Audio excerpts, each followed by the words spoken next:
Thanks, Mal, for capturing that sense of joy. It's interesting still at this time of year when, as the song in Love Actually goes, Christmas is all around, that our readings don't rush us to the Christmas readings, the nativity story just yet, but they do open up in this passage the hugely powerful theme of hope and looking forward to the coming of God. And of course, that is what Advent is all about, this season of the year coming. You have around you a sheet of paper and a writing implement of some kind, and there are some others around. Someone jokingly said, "Oh, were you having a test today?" Yes, at the end, or no. A couple of times during the time this morning, I'm going to give you an invitation to do some drawing or some scribbling or some doodling or write a few words. Now, of course, some of you immediately hear that and go, "Oh no," and others think, "Oh yeah, wonderful." Well, whichever it is, or if you're somewhere in between, it's totally up to you. You're not going to have to show it to anyone. You're not going to have to display it to anyone. You're not going to have to even share with anyone else about it. But there will be an opportunity in a couple of ways through this message today to just take a minute to stop and try and capture in some way some of the imagery. I'm going to pray. There's a prayer that actually comes from the Bible that I always love about leading into a sermon or a message, and it's this: "May the words of my mouth and the meditations and thoughts of all our hearts be now and always acceptable to you, O God, our rock and our Redeemer. Amen." There's an old saying, "Look at this glass of water. How would you describe it? Is it half full or is it half empty?" Supposedly your answer to that question tells you whether you're an optimist or a pessimist. There's another way of discerning that, and it goes like this. When you wake up, do you say, "Good morning, God"? Or do you say, "Good God, morning"? Now, regardless of how you answer those two questions, whether you see yourself as optimistic or pessimistic, or maybe in the middle, realistic, the theme of hope goes beyond just whether you're an optimist or not. And we know in our world there are many ways of looking at the way the world is and what the future might be. Some people are optimistic, even about climate, for example, that human beings have always found a way with technology. Other times people are very dystopian and they look at the world darkly, and there are any number of books and movies that paint that dark picture of AI, meaning that machines are taking over the world and taking over us, or that climate destruction will happen and we'll be living in a wasteland, which is very similar to some of the imagery that Isaiah comes with here today. And Isaiah, in this reading, you'll notice, is full of joyful, optimistic conclusions about the way things will be. And these go much deeper than just whether you're an optimist or a pessimist. And let's face it, our perspective on those things is influenced by so many factors: our genes, our status in the world, our life experience. If you've grown up with privilege, if you've grown up with a stable, secure family where you could trust the people, the adults who are the caregivers in your life, generally, you're going to tend to have a more optimistic outlook. Some of us, we just can't do anything about that. Our life experience might have been that over and over again we've been hurt or disappointed or betrayed, and therefore it's going to be harder to hold on to optimism. So it's very important today to go deeper and to look at why is it that this passage rings with those wonderful images: a highway in the desert, green trees springing up where there's just barren wasteland, and the beautiful ending If you're an old person like me and you've been brought up in the church, you would have been singing, "Therefore the redeemed of the Lord shall return," etc. Because it was part of, at least my upbringing, I don't know if anyone else's, might just betray the rather strange circumstances I was brought up in. But go back to those words. I'm going to read a few of them again and invite you to just, with your texter or pencil or a pen on your bit of paper, just write or draw something that captures, it might be a few words, and those who are joining us on the screen, great to see you. Do it in your own way if you've got something to write with or draw with or in your imagination. But when you hear words like this, desert, parched land, wilderness, cracked, dry, hot, burning sand, feeble hands, fearful hearts,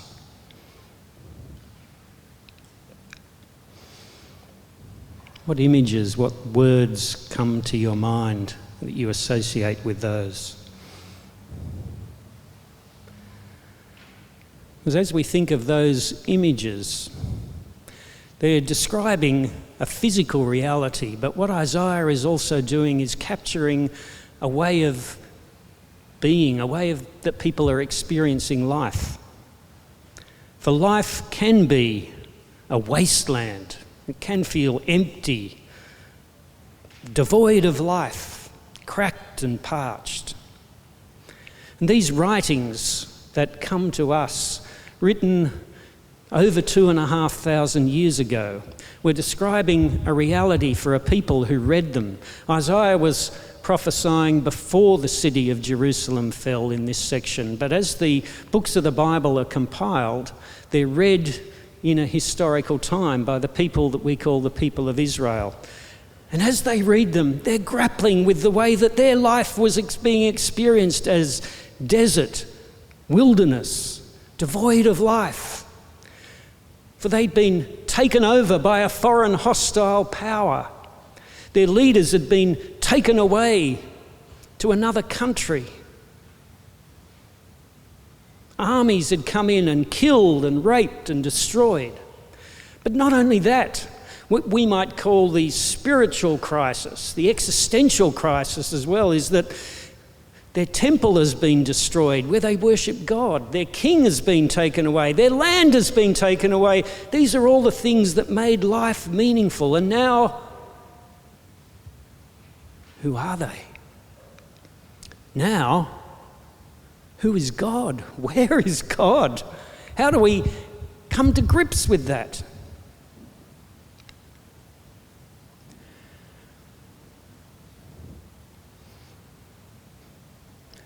It can be a blessing at times in our life to ask those questions, though, because they do teach us things. We might not enjoy being in a time of life when it feels like wilderness, desert, emptiness. But it can push us to a place where some of our illusions are stripped away. I remember for me, many years ago now, going through a marriage breakup and then divorce. And one of the effects of that, amidst everything that I was grappling with, was that it did lead me to ask questions about my faith, because I'd grown up with this idea that somehow if I was just a good boy, things would go well. And so as an adult, I thought if I'm a good Christian, everything will just flow normally. It'll go well. And I'll pray and prayers will be answered the way I expect them to be. Life is good. A very naive way to look at things, right? But I didn't know that until I had to be forced into asking those questions and saying, why should I be any different to the way life is on this planet? So sometimes asking those questions can lead us to a deeper understanding of life and even push us into, through the pain, a reliance and an understanding of God. And it's that hard-fought sense of joy, and I use the word hope here, that Isaiah is expressing. And so it's not just a sentimental Christmas card type response here. You know, every cloud has a silver lining. The wilderness and the dry land shall be glad. The desert shall rejoice and blossom, for waters shall break forth in the wilderness and streams in the desert. Why? Because God is coming, and that even God has come. God is coming, we know in the story of Jesus. We're looking forward to that at Christmas. But Isaiah's getting a glimpse in a poetic sort of way, as though there's more to come. Somehow there'll be a time when everything will be made right. And it includes, you notice words in there like vengeance and judgment. It's because we want there to be judgment, because otherwise evil wins. Or those who live their life in harmony with evil, they get away with it. What could be worse than that? And even though there's lots of questions that we ask that we don't know about what that judgment's like and who's going to get it and is it forever, and that's not the point here. The point is God is active and will make things right, and therefore we have hope. Hope is more than just wishing that things would go well. If you're organising a picnic, an outdoor carols event perhaps, you might say, as the day unfolds, oh, I hope it's sunny tonight. And really, yes, you're wishing for something and you're hoping that it'll go well, but without any real guarantee. Now, sometimes, of course, there's a side to hope where people say it's the hope that kills you. And I've heard that from a few English cricket fans just recently. But what they're meaning really is when you have high expectations, don't give in to those and be too hopeful, because you only get disappointed, right? And there's a truth to that. But we're talking about something deeper here. Hope, in the sense that the Bible uses it, and when we have it as one of the themes of Advent, is saying we can have a confidence based on more than just what we'd like to be the case, because we've seen what God has done, we know who God is, and therefore we can take confidence in what will be, what we've seen, what is, and what will be. And that's true of everyday life in a sense. I went the other day because I had to post a parcel over to Perth, and I found the post office near the QVB building in the city, and I walked in thinking, oh, well, this will be good. And I walked in and there were 23 people. I kid you not, because I counted them. 23 people in the line. And my first response was, oh goodness, I'll give up and come back. And I thought, someone just walked out. Okay, I'll stay. Now I stayed, there were 22 then, and gradually, I don't know how long it took, I got to the front of the line. Now I stayed because my experience told me that generally at a post office people get served and the line will get shorter. So I based my hope on that, and hey, it turned out to be true. Now that everyday experience, we don't stop and analyse things like that, do we, and say, oh, well, joining a queue is a hopeful thing to do, but that's actually what we're doing. We're believing that something good will come, and so we persist in waiting. How much more so do we do that when we talk about faith and life? Hope can be the driving force that keeps us going. We often talk nowadays about resilience, and you have a look around at life and you can see the same experience can happen to people, and some seem crushed and overwhelmed by it, and other people for some reason have this strength and they keep going. It's a bit of a mystery as to why some push on and others can't. But one of the factors is hope. The word hope is used in the New Testament 72 times.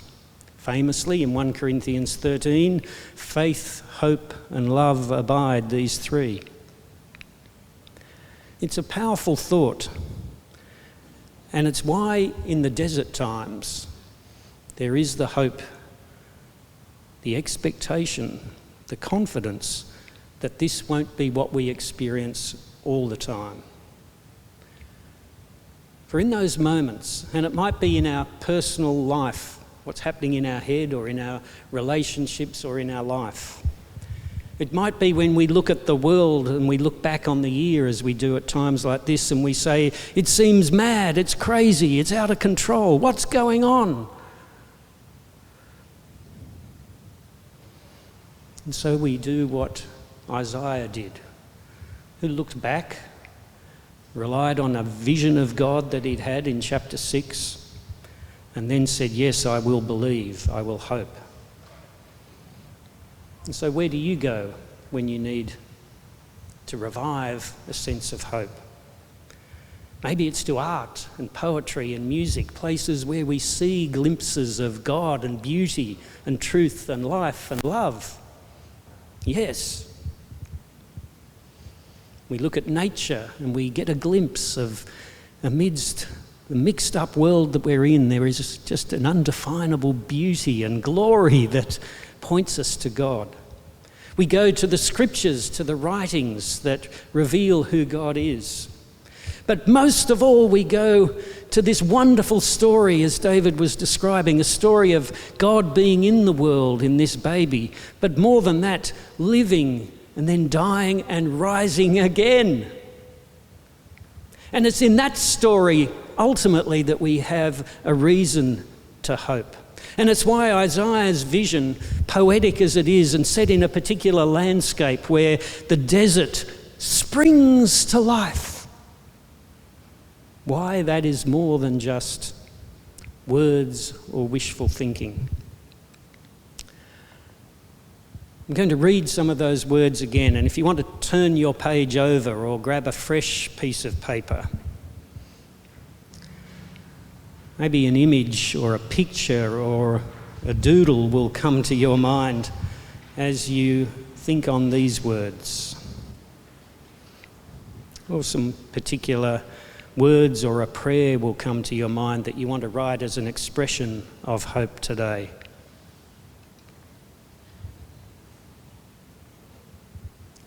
The wilderness and the dry land shall be glad. The desert shall rejoice and blossom. For waters shall break forth in the wilderness and streams in the desert. The burning sand shall become a pool and the thirsty ground springs of water. And the ransomed of the Lord shall return and come to Zion with singing. Everlasting joy shall be upon their heads. They shall obtain joy and gladness, and sorrow and sighing shall flee away.